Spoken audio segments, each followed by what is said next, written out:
Speaker Bapak masih Bapak. Suara Bapak tidak terdengar, Bapak. Baik, Pak Afrial, Ya, Bapak. siap ya? Ya, Pak, Insya Allah, Pak. Baik, saya aktifkan dulu lembar penilaian Bapak. Iya, Bapak. Pak Afrial, Afrial.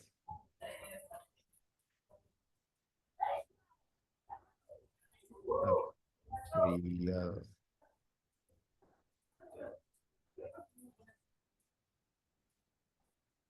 Oke, Pak Afrial kampungnya di mana nih? Lubuk Selasi Solo, Bapak. Oh, Lubuk Selasi.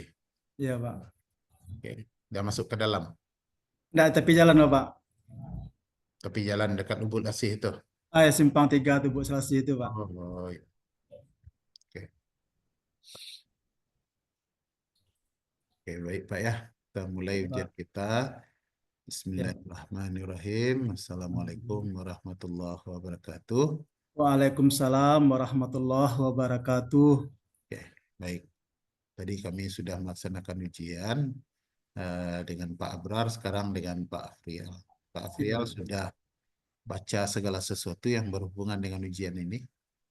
Insya Allah sudah, Bapak. Jadi kita ujiannya ada dua bagian ya. Iya, Pak. Yang pertama kita ujiannya berhubungan dengan teori. Iya, Dan Pak. kedua berhubungan dengan praktek ya. Iya, Pak. Untuk yang teori Iya, Pak.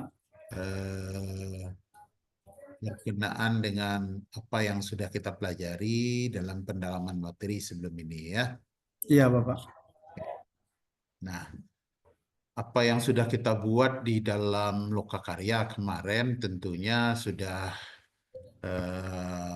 menjadi bagian dari aktivitas Bapak, sehingga kalau Bapak sendiri yang membuat tugasnya pasti bagian-bagian itu sudah dipahami sebenarnya ya.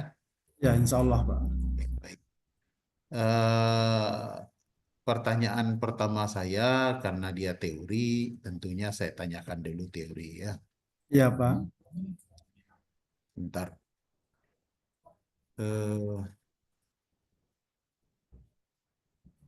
Apa yang Bapak ketahui tentang prinsip-prinsip dari Merdeka Belajar itu, Pak?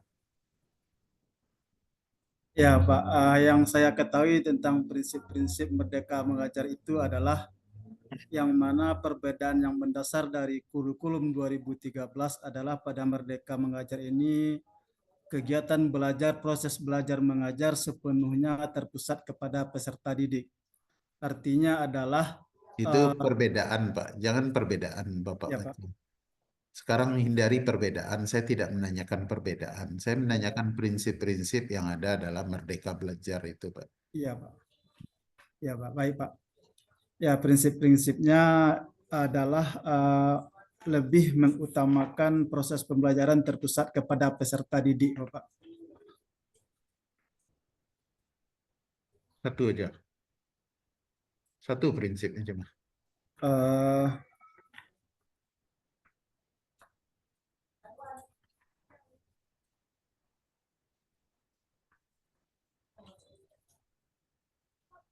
Ada Bapak baca buku modul pembelajaran kurikulum Merdeka itu.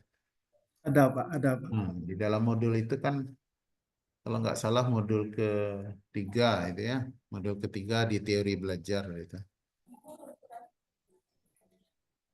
Nah, harusnya di dalam itu ada apa yang menjadi prinsip dari Merdeka Belajar itu. Bukan kurikulum Merdeka, tapi Merdeka Belajar. Merdeka Belajar itu kan ide dari keberadaan kurikulum Merdeka, Pak.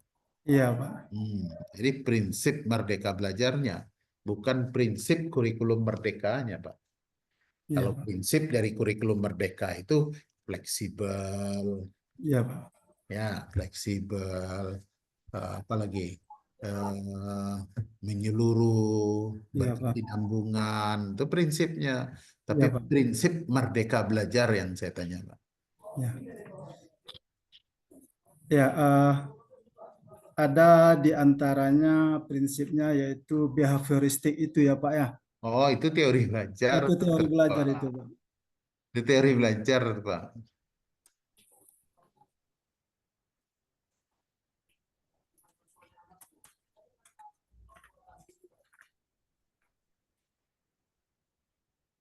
Oke, saya ganti lah ya.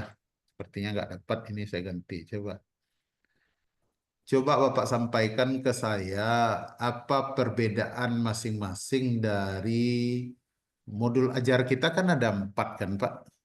Iya, Pak. Ya, pertama modul modul ajar PPL, Iya, Pak. yang kedua modul ajar PJBL PJBL, yang ketiga modul ajar P5, Pak. oh, modul ajar baru Pak. Iya, Pak.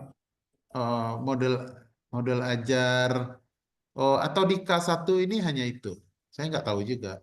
Modul ajar DBL nggak ada dibahas. Enggak ada, Cuma Pak. 2, Pak. 2, Pak. Dua. PBL 1, PJBL 1, Pak. Oh, modul ajar TIPEK juga nggak ada. Enggak ada, Pak. Oh, gitu. Oke. Nah, apa yang menjadi perbedaan antara modul ajar, apa yang menjadi perbedaan modul ajar antara PBL dan PJBL? Coba. Iya, Pak. Perbedaan yang mendasar kalau modul ajar PBL itu modul ajarnya berisi tentang bagaimana mengkondisikan siswa, artinya proses belajar mengajar yang terpusat kepada siswa, Pak. Sementara yang PJBL nanti kegiatannya ada hasil nanti dari proses belajar mengajar tersebut. Ada hasil atau ada proyek nanti dari selesainya proses belajar mengajar yang dilaksanakan, Bapak. Jadi PBL itu apa tadi? Eh, Kalau PBL itu, kalau yang saya pahami, Pak, adalah proses belajar mengajar yang mana terpusat kepada siswa, eh, eh, yang intinya untuk memancing kreativitas siswa dalam melaksanakan proses belajar mengajar yang mana siswa lebih banyak belajar, lebih banyak sifatnya melaksanakan proses pembelajaran, Pak. Tapi kalau PJBL ada hasil, ada proyek dari proses belajar yang dilaksanakan tersebut, Bapak. Saya tidak akan menjelaskan panjang lebar lagi ya. Saya hanya Ya, Pak. bertanya aja nih. Kalau Ya, Pak. kalau benar nanti nilainya bertambah. Kalau Ya, salah Pak. nilainya rendah ya. Ya, Pak. Baik Bapak dan Ibu, baik Bapak Pak Afrial ya. Ya, Pak. Sebentar. Nah, ketika proses pengembangan perangkat kemarin, Bapak bikin PTK nggak? Ada, Pak. Ada. Ada, Pak. Oke. Judul PTK Bapak apa? Peningkatan hasil belajar siswa pada melalui model discovery learning, Pak, pada peserta didik Ah, kelas 10 di SMKPP Padang Mengatas, Pak. Oh, kenapa ke Padang Mengatas jauh, Pak? Mengajar saya di sini, Pak. Di Padang Mengatas. Iya, mengajar, Pak, sini, Pak. Oh, kampungnya yang di, kampungnya yang di Kampungnya Solo. Serasi Solo. Iya, Pak. Ngajarnya di 50 kota. 50 kota, Pak. Oke. Nah, pada PTK itu tentunya yang akan menjadi persoalan, yang ada masalahnya adalah masalah yang ada di kelas kan? Iya, Pak, betul, Pak. Oke. Permasalahan yang ada di kelas Bapak itu, yang Bapak buat itu, apakah sudah diobservasi atau belum? Eh, karena waktu kita singkat kemarin, Bapak, pas PTK ini mulai dilaksanakan, kita sudah dalam ujian, Bapak. Hmm. Jadi data awal yang saya dapatkan hanya dari proses yang telah dilalui saja, seperti itu, Bapak. Oh gitu. Oke. Iya, Oke. Seharusnya gimana? Idealnya. seharusnya ada observasi awal terlebih dahulu, seperti itu, Pak. Oke, baik. Oke. Nah, Bapak punya berapa siklus? 2 siklus, Bapak. Oke. Cukup 2 siklus itu? Secara teori gimana? Ya, Secara teorinya bagaimana? secara teori yang saya pahami, Pak, karena PTK ini baru awal, ini Oh, perdana yang saya laksanakan, artinya sebelumnya oke. belum pernah membuat PTK, Bapak. Ya. Eh, Kalau seandainya yang saya pahami sampai sekarang, seandainya pada siklus kedua terjadi peningkatan yang signifikan dari hasil yang didapatkan, maka sudah boleh terhenti di sana seperti itu, Bapak. Itu yang Kalau saya. seandainya belum, Kalau seandainya belum, maka nanti lanjut kepada siklus ketiga seperti itu, oke, Bapak. baik, baik ya, oke. Berkenaan dengan modul P5. Iya, Pak. Pada modul P5 apa kegiatan yang Bapak buat? Ya, ke modul P5 kemarin pada lokakarya yang saya buat adalah mengenai kebersihan, Bapak. Oke. Ya. Lebih lengkapnya apa? Itu membersihkan sampah seperti itu, Bapak. Oke. Apa sistem nilai yang dibangun dalam topik itu? Ya, Pak. Eh, Sistem nilai yang dibangun adalah untuk tumbuhnya rasa kebersamaan, semangat gotong royong, yang mana sampah ini adalah kebutuhan bersama, artinya adalah kewajiban bersama yang mesti dilaksanakan oleh seluruh pihak, bukan hanya tergantung pada satu pihak saja seperti itu, Bapak. Bagaimana pola penerapannya P5 yang dengan topik ini? Ya, pola penerapannya kalau di sekolah kami, Pak, sebelum proses PBM dilaksanakan ada disediakan waktu 7 menit gerakan sapu bersih namanya, Bapak. Kami menerapkan itu kepada siswa sampai sekarang alhamdulillah berjalan, yang mana sebelum proses dilaksanakan belajar mengajar, kondisi lingkungan sekitar kelas ataupun lingkungan belajar sudah bersih. Seperti itu, Bapak. Oke, pertanyaan terakhir untuk teori ya. Ya, Di Pak. dalam pengembangan instrumen Ya, Pak. penilaian itu kan asesmen kita kembangkan dengan prinsip adanya critical thinking, creative thinking, reflective thinking, dan decision making. Jadi ada Ya, lima ya. Critical thinking, creative thinking, reflective thinking, dan decision making. 4 ya. Nah, ini kan asesmen nih Pak. ya, Pak. Instrumen asesmen yang akan kita kembangkan. Nah, kira-kira Bapak bisa tolong bedakan lah asesmen yang didasarkan pada 4 bentuk cara berpikir ini. Silakan.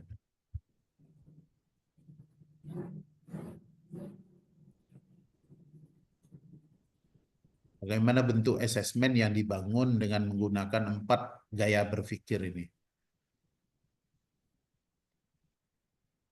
Ya, ini mohon maaf sebelumnya kurikulum Merdeka ini baru perdana saya melaksanakannya, Bapak. Jadi saya mengajar kelas 12 selama ini. Kemarin kami di sekolah SMK ini, Bapak, tahun yang dulu kita sudah mulai kurikulum Merdeka khusus kelas 10 saja. Tahun kemarin kelas 11 saja dan sekarang baru kelas 12. Jadi mohon maaf, saya masih dalam belajar dalam memahami dan belajar mengenai pelaksanaan kurikulum Merdeka ini. Ya, sejauh yang Bapak ketahui, Ya, Pak. tentunya asesmen dalam kurikulum Merdeka itu didasarkan pada 4 gaya berpikir tadi ya. Ya, betul, Pak. Critical thinking itu berpikir kritis. Ya, Bapak, kritis. Creative thinking itu berpikir kreatif. Iya, Pak. Reflective thinking itu berpikir refleksi. Iya, Refleksi itu berpikir makna gitu. makna gitu, Pak. Nah, makna di balik satu perbuatan itu. Nah, dan Satu yang terakhir ada decision making. decision, Decision making itu pengambilan keputusan. pengambilan keputusan. Ah, ya. Oke. Nah, bisa Bapak membedakan antara keempat ini? Nanti dulu. Mana bisa Bapak melayaninya? Bapak lagi ujian. Tunggu luar ya.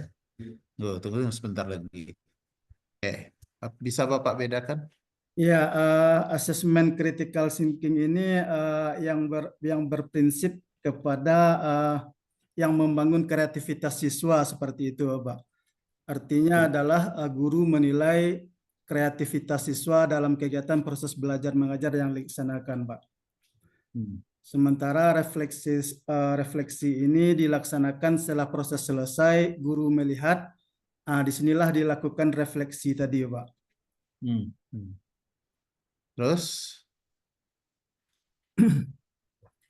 Kemudian satu lagi yang makna di.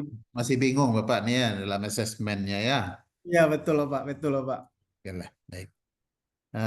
Coba Bapak praktekkan. Bapak sudah baca instrumen kan dengan lengkap?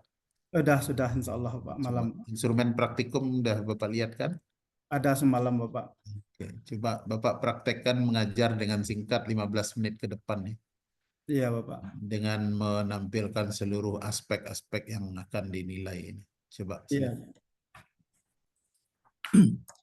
Bismillahirrahmanirrahim. Assalamualaikum warahmatullahi wabarakatuh. Anak-anak Bapak semua, untuk mengawali kegiatan kita pada pagi hari ini, seperti biasa dengan Bapak, mari silakan Ketua Kelas memimpin doa. Pada Ketua Kelas silakan. Oke, selesai. Baiklah anak Bapak semuanya. Sebelum proses belajar kita laksanakan, mari perhatikan di sekitar kita apakah masih ada sampah atau ada yang belum rapi. Kalau seandainya ada yang belum rapi, silahkan rapikan terlebih dahulu. Kalau ada masih sampah, ambil nak, pungut, taruh ke tempat sampah. Sudah selesai? Baiklah.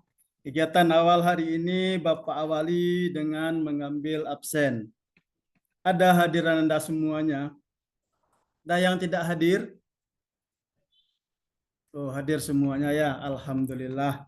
Semoga kehadiran ini tetap bertahan sampai nanti akhir semester ini. Bapak berdoakan semoga anak-anak Bapak semuanya dalam keadaan sehat, walafiat, dan dapat melaksanakan proses belajar mengajar sampai nanti kita ujian semester nanti. Amin, amin, ya rabbal alamin. Baiklah anak-anak Bapak yang Bapak cintai dan Bapak banggakan, hari ini materi kita adalah mengenai mahabbah. Mahabbah ini adalah cinta, rasa cinta kita kepada Allah. Materi semester ini adalah kelanjutan dari semester yang kemarin. Jika di semester kemarin mengenai Sya'bul Iman ini, materinya mengenai kedisiplinan dan tanggung jawab. Pada hari ini materi kita adalah mahabbah, khauf, raja, tawakal kepada Allah Subhanahu wa Ta'ala. Baik anak-anak Bapak semuanya, untuk mengawali kegiatan kita hari ini, mari kita buka Al-Qur'annya bersama-sama. Kita awali dengan membaca surat Al-Quran secara bersama-sama. Anak-anak Bapak yang Bapak banggakan, sebelum proses belajar mengajar kita laksanakan, ada yang ingin Bapak tanyakan terlebih dahulu sebelum Bapak terangkan materi hari ini. Apakah sudah pernah anak-anak Bapak mendengar kata-kata mahabbah? Kalau seandainya sudah, silakan angkat tangan.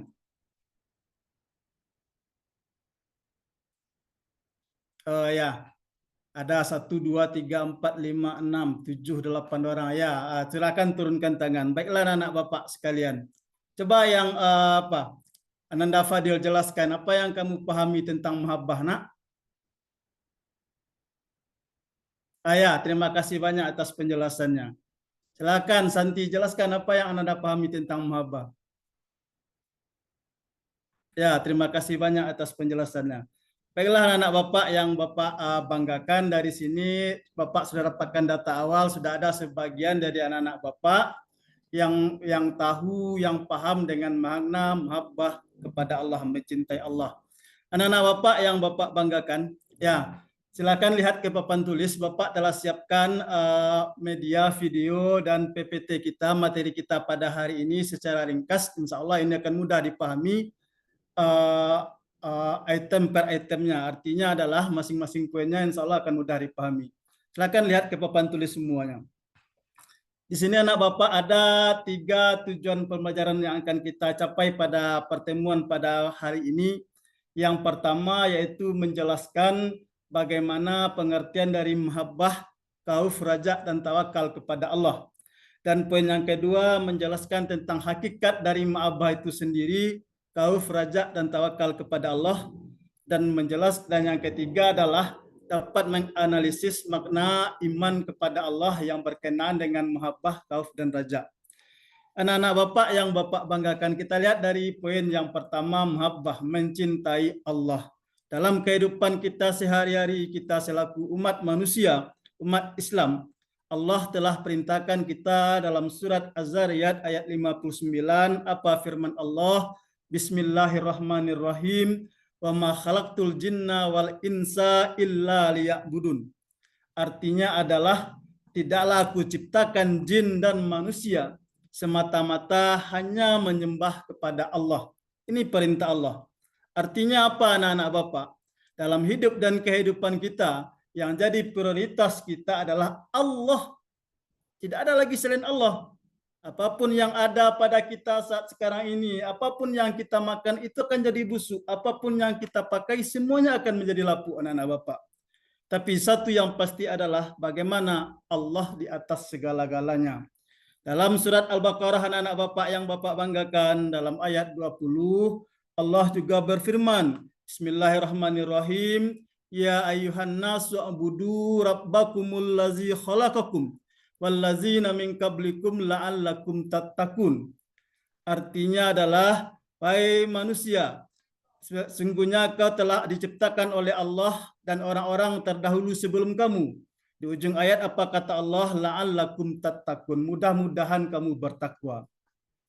Anak-anak Bapak yang Bapak banggakan, di sini dapat kita pahami bahwasanya adalah tujuan Allah ciptakan manusia, tujuan Allah ciptakan kita di atas dunia ini hanya semata-mata beribadah kepada Allah, mencintai Allah, hibbullah. Dalam hadisnya Rasulullah Shallallahu Alaihi Wasallam menjelaskan kepada kita, ittaqillah haitsumma kunta. Rawahu Tirmizi. Bertakwalah kepada Allah, kata Rasul, dimanapun kamu berada. Jadi anak-anak Bapak yang Bapak banggakan, dimanapun kita berada, apakah di sekolah, di rumah, dimanapun kita berada, maka kita tetap bertakwa kepada Allah. Takwa artinya adalah takut menjalankan apa yang telah Allah perintahkan dalam Al-Quran dan meninggalkan apa yang telah Allah larang dalam Al-Quran. Jadi anak-anak Bapak yang Bapak banggakan, apapun yang ada dalam Al-Quran itu wajib kita laksanakan. Wajib kita kerjakan jika itu perintah.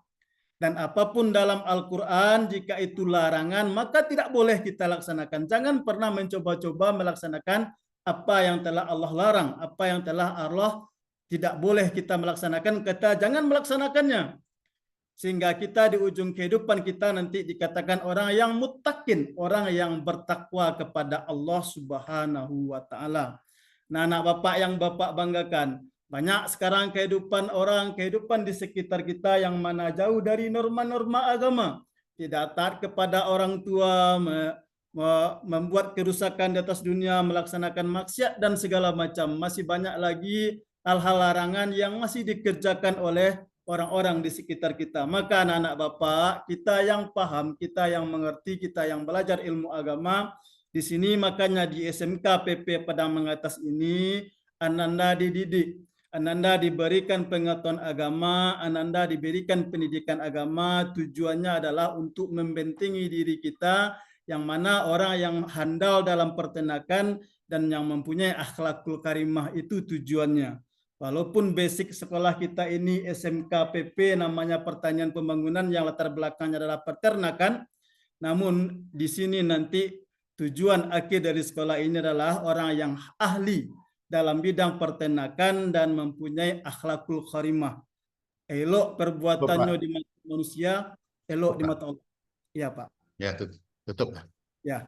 Baiklah anak Bapak sekalian, inilah materi kita pada hari ini. Silakan. Sebelum kita akhiri kegiatan pembelajaran kita pada hari ini, silakan anak Bapak ada yang bertanya atau ada yang masih belum paham dengan materi kita hari ini. Silakan. Silakan. Mari kita selesaikan, mari kita putuskan, kita jawab bersama-sama seandainya ada pertanyaan. Oh, tidak ada yang bertanya ya. Bapak anggap sudah paham dengan materi hari ini. Ada nanti tugas Bapak berikan untuk hari minggu depan. Insya Allah nanti akan Bapak kirimkan, kita bagi per kelompok nanti. untuk tugasnya siapa-siapa saja dan kelompok tersebut apa saja tugas yang akan nanti dikerjakan per kelompok. Mengakhiri kegiatan kita hari ini, mohon ketua kelas tutup kegiatan ini dengan berdoa. Kita akhiri kegiatan ini hari ini, mohon maaf dari Bapak. Assalamualaikum warahmatullahi wabarakatuh. Waalaikumsalam. Oke, Pak. Ya, Pak. Karena azan asar sudah berkumandang, nilai Bapak sudah saya kantongi. Ya, Bapak. Dan terima kasih tampil dalam ujian ini. Terima kasih banyak, Oke, Bapak. kita tutup ya, Pak ya. Oke, Ya, baik. Bapak. Tutup dengan hamdalah, alhamdulillahirrahmanirrahim. Alhamdulillah. Assalamualaikum warahmatullahi wabarakatuh. Waalaikumsalam warahmatullahi wabarakatuh. Oke. Silakan Ibu Rahmi, ditutup Zoom-nya dulu. Ya, Pak. Ditutup Zoom-nya dulu, Oke. kita sholat, terus gimana bagusnya? Kita Apakah kalau kita sambung lagi nanti, Pak? kalau kita lanjut ada siap isya, siap maghrib nanti gimana? Boleh, Pak. Teman-teman tadi sudah siap, Pak. Gimana? Tinggal menunggu. Teman-teman tadi katanya menunggu jadwal dari Bapak saja. Saya belum ada istirahat sejak tadi masalahnya. Itu setelah maghrib aja, Pak. Udah matikan recordnya. Sudah, Pak. Oke. Tunggu, Pak. Oke. Udah mati recordnya. Sepertinya udah nih. Oh, belum.